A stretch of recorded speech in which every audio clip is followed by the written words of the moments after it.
Oh, hello, friends. How are you today? I'm coming at you from day, I think, 4. I can't even remember. You know what? I'm going to stop doing the days because that's very irritating. But today's overcast completely and very cool outside, almost like I wish that I had a jacket. So it was really nice. Clementine and I went for a little bit of a walk. I wanted to go to the beach, but I don't know if Clementine wants to go to the beach. I think she just wants to go home. I'm not going to lie. And I could be just projecting, but she just hates to keep moving. Like she just wants to go to one place and sit. And every time I start the car, she gives me that look. So I don't like that. But I was thinking how interesting it is to be able to document this. I'm not really, I'm doing my best to edit the things. But there's a part of me, a big part of me, that I don't really have a desire to put them out because, like I said in that other video,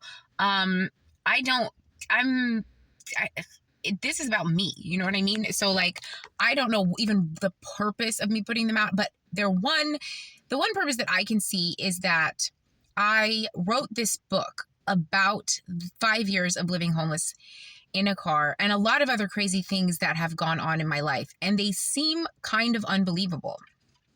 I think including the part where I lived in a little Mercedes for 5 years by the beach. So the fact that I'm able to relive this part and kind of document it, because I have no documentation as far as like photos and videos, because who wanted, like I had no desire to do that.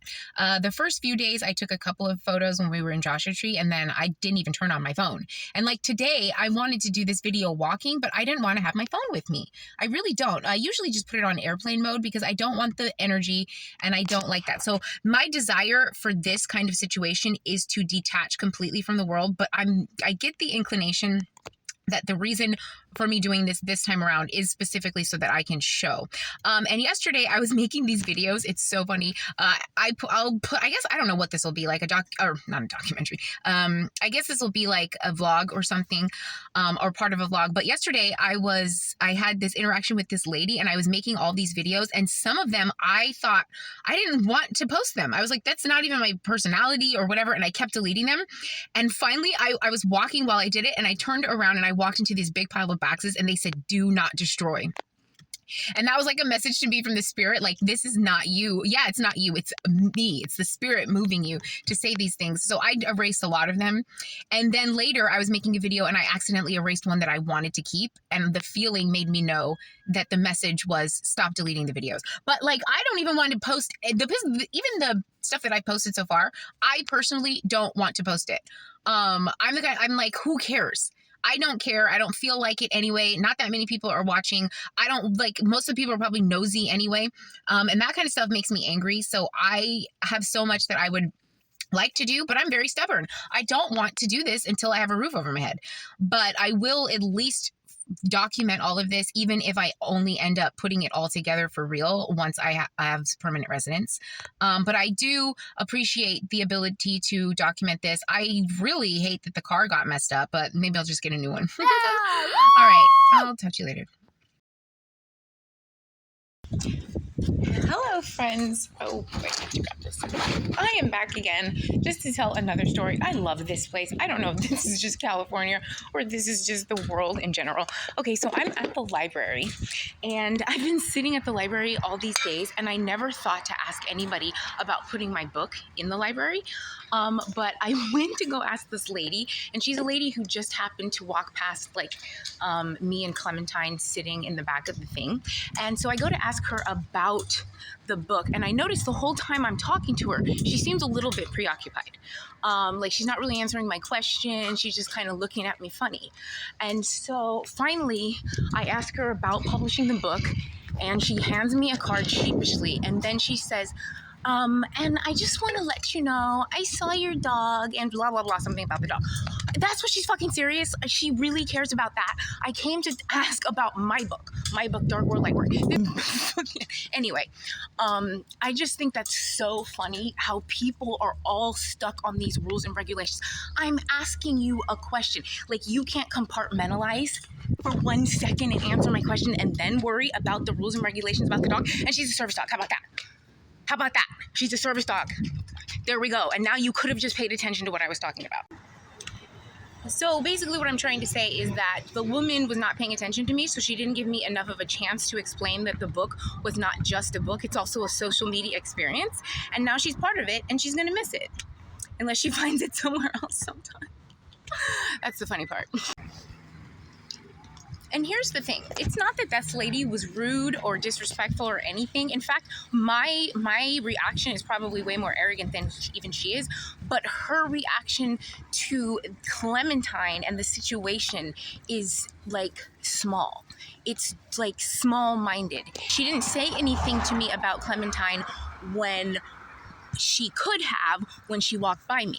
She waited until I came to her with a whole different question and then wants to talk to me about Clementine after it in this sheepish way. I don't like shit like that. That kind of shit, I'm going to call you out on that kind of shit every single time. And I might not be as nice and sheepish as you are because I don't give a shit. I need for people to act like adults. Like if you have... Okay. And so at the end, the lady says, well, you should have announced to us that you had the dog. Well, then when you saw the dog, you should have announced to me that you had a problem with it. But again, she would have said nothing if I hadn't walked up to her and asked her about self-publishing a book. Most importantly, the book's not just a book, it's a social media experience, which she is now a part of, inadvertently. But hey, that's dark world, light world, right? And guess what? She didn't ask anything about the book. She just said, okay, and pushed the little thing. But this is, never mind. Okay, there's ladies who I have opinions about, just like the guys, and they're, did I do that? The funny thing about it is this reception is basically what my mother has for me. And I think that she sets the tone, you know what I mean? Not just my mother, but a mother sets the tone for how people treat you for your life. Both of your parents. Both of my parents have major issues that they didn't even try to address. I guess that's the take two. Anyway, and so everybody around me usually is a piece of shit. My grandmother was not a piece of shit. Even like just people I'm drawn to, they're usually pretty shitty. I guess it's kind of like when Jesus would hang out with the, whatever he was hanging out with, like the degenerates. I guess it's kind of like that vibe. Because like, I don't know, I could get into it, but then people might be like, damn, is she talking about me? If you think so, I probably am. Okay, and there's one more thing that I really did want to add.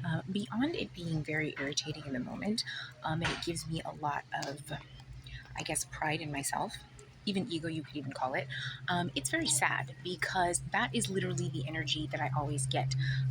Nobody, the one person who read the book is the only person who really showed any interest in the book. And I get some nice comments every once in a while on YouTube, but like I don't have friendly people in my life. I have no one rooting me on. No one, the only person who has ever truly rooted for me was my grandmother. I almost want to redo the whole situation and do the right thing. Like, I'll be the right thing. Hey, did you know how to self-publish a book? Oh, wow, did you self-publish a book? Congratulations. And then that's the thread. You start there. You start here. Did you, oh, you see I was holding it probably higher than most. Anyway, that's where you start. Wow, you did that. That's amazing. Congratulations. You're a librarian. So, like, put that up there. You know what I mean? I shouldn't have to tell people how to act right. But I guess. Okay, dark world, light world. Here's another example, like, or here's another idea. When somebody tells you something about anything, think of the most positive thought that can come to your mind, not the most hater-ass thought, not the dumbest thought, not the most clinical thought, not the thought that your boss put into your head, not the thought that the government put into your head, but the nicest, most pleasant thought that comes from your heart and shoots up to your brain and makes it feel good. Start there and then bring that energy out into the world. If you got anything less than that, stay the fucking home. And who am I, right? As a person who's walking up to you to tell you that I wrote a book, I'm an artist. I'm an artist. I'm a writer. I'm a poet. I know how to use my words. I know how to think. I know how to use my heart. I know how to go and go and go. I know how to work hard. And I know how to see something through to the end. So that should just earn some respect. And I don't need to tell you that, because without telling you that, I said, hey, how do you get a self-published book into this library? And that's the kind of thing where you got to be sharp, get it, or you get left behind. Can you imagine like, what are the chances that that lady might hear about this book ever again in life?